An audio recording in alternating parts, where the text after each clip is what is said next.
Bien le bonjour mesdames et messieurs, j'espère que vous allez tous très bien. Bienvenue dans une nouvelle vidéo en Blueprint sur Unreal Engine 5. Et dans cette vidéo, je vous rassure, on va aborder un sujet beaucoup plus simple que l'héritage. On va aborder le sujet des énumérateurs, ou des énums pour les intimes. Donc, l'énumérateur d'un Unreal, eh bien, qu'est-ce que c'est? L'énumérateur, c'est une variable dans laquelle on va pouvoir créer une liste. Et cette liste, ça peut être tout et n'importe quoi. Je vous prends l'exemple de mes deux ascenseurs. Donc, il y en a un des deux, c'est le premier ascenseur, l'un des tout premiers ascenseurs que j'ai fait sur Unreal.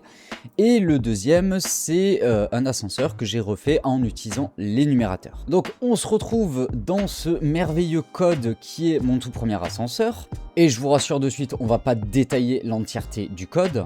On va juste s'intéresser à la partie où, par exemple, un énumérateur aurait totalement sa place. Et dans un ascenseur, quand on veut créer un énumérateur, c'est par exemple pour lister les étages, pour dire à Unreal, mon ascenseur est à tel étage. Et bien, dans cet ascenseur, comment je vérifie mes étages? Eh bien, avec un booléen. Donc en gros, c'est une fonction dans laquelle je viens vérifier la valeur z de mon ascenseur. Et en fait, ça renvoie une valeur booléenne. Donc si jamais cette valeur n'est pas égale à 1437, alors je sais que mon ascenseur n'est pas en haut. Et donc j'ai utilisé ce code pour du coup vérifier si je devais ouvrir ces portes ou le faire aller en haut. Et j'ai fait la même chose pour en bas. Sauf que vérifier un étage avec des coordonnées, c'est extrêmement fragile. Il suffit que la coordonnée se soit décalée de quelques centimètres pour que tout le code tombe à la poubelle parce que Unreal va considérer que l'ascenseur n'est pas arrivé au bon étage. Et donc par exemple, au lieu d'ouvrir les portes, il va le faire revenir à l'étage où il aurait dû être. Bref, ça fait plein de complications. Et c'est pour ça que dans mon deuxième ascenseur, j'ai enlevé tout le check des coordonnées et je suis passé sur un énumérateur.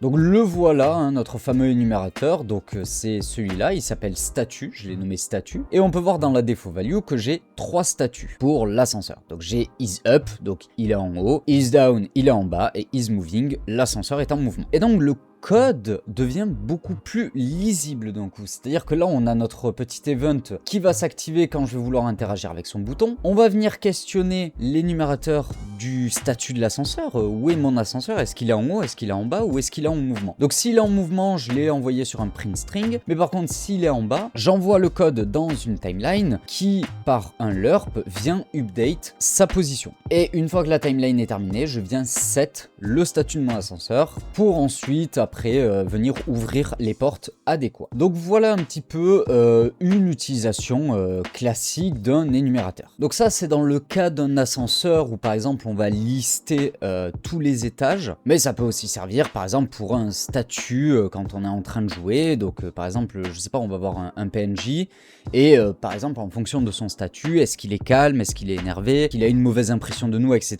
On peut venir ajuster par exemple des dialogues, du commerce, etc. On peut faire plein de choses avec les énumérateurs. Donc maintenant qu'on a vu la partie un petit peu démonstration, ben maintenant on va passer à la partie pratique. Comment on peut créer un énumérateur et comment s'en servir en Blueprint. Donc la première chose à faire quand on veut créer un énumérateur, on va se rendre dans le content drawer. Donc moi je vais créer un folder et je vais l'appeler enum. Et dans ce dossier enum que j'ai créé, je vais venir faire clic droit et je vais aller sur la catégorie Blueprint. On va pas chercher un Blueprint class, on va juste aller sur la catégorie Blueprint. Vous l'avez vu, il est juste là, on a notre énumération. Donc notre énumération, par exemple, je vais l'appeler e_name, par exemple, parce que dans notre exemple, on va se contenter de lister des prénoms. Donc une fois que notre énumérateur il a été créé, on peut venir double-cliquer dessus et on se retrouve sur l'interface de l'énumérateur. Donc l'interface de l'énumérateur est extrêmement simple. On peut lui ajouter une petite description, si jamais on a plusieurs énumérateurs, tout ça, qu'on veut s'y retrouver très facilement. Mais nous, ce qui nous intéresse, c'est le bouton Add Énumérateur. C'est avec ce bouton qu'on va venir pouvoir créer nos différents états. Donc par exemple, on va créer le prénom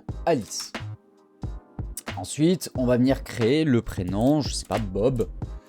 Et on va venir créer un troisième prénom, John. Donc, on a nos 3 prénoms qui ont été créés. Donc, je vais venir sauvegarder l'énumérateur et je peux fermer ce dernier. On n'en a plus besoin pour l'instant. Ensuite, manipulation extrêmement classique, on va créer un blueprint actor. Et je vais l'appeler bp_switch_name. Ça va être un blueprint qui va changer de prénom. Donc, dans ce blueprint, je lui mets rien en particulier dans le viewport. Nous, ce qui va nous intéresser, c'est l'event graph.